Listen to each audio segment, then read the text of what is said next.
848, the U.S. Transportation Department is now giving Massachusetts hundreds of millions of dollars to replace the aging 88-year-old Cape Cod bridges. Joining us now live this morning is to address this influx of federal funding is Congressman Bill Keating, who represents the Cape. Good morning, Congressman. Good to have you. Well, good morning. Not just representing the Cape, but I live in Bourne, where both of those bridges are located. So it's part of my daily life, too. We know you're intimately connected to this. There's something that you and the state's senators have been pushing for a while. I think one word was calling this a breakthrough. How big a step is this? This is the most significant step in the repair and replacement of those bridges that we've seen.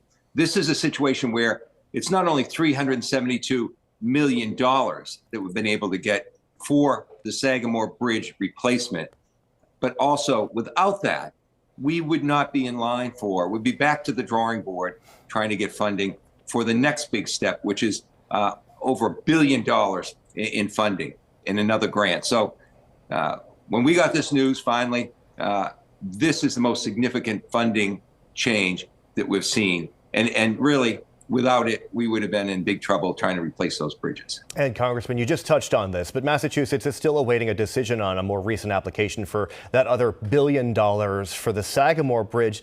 Is there any progress on that request, and is there any other potential funding in the pipeline?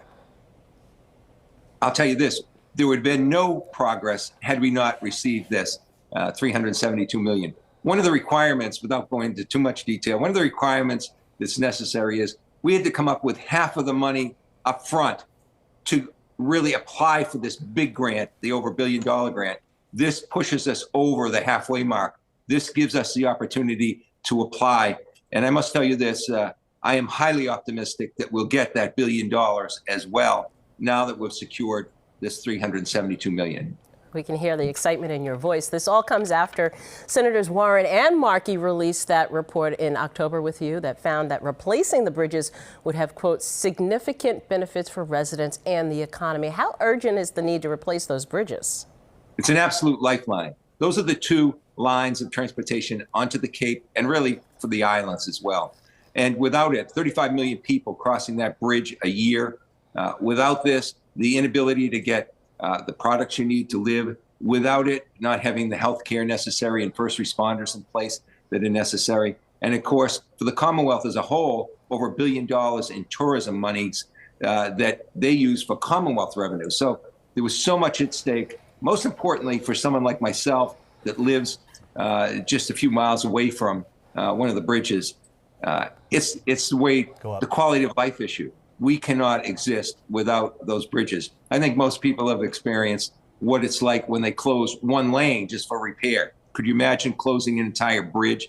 And we were facing that just in the few years ahead. Yeah, obviously, I think all of us have been over those bridges, and we know that this would be a huge impact. So we're all waiting to see what's going to happen there. Congressman, thank you so much for joining us this morning. Thank you and good morning.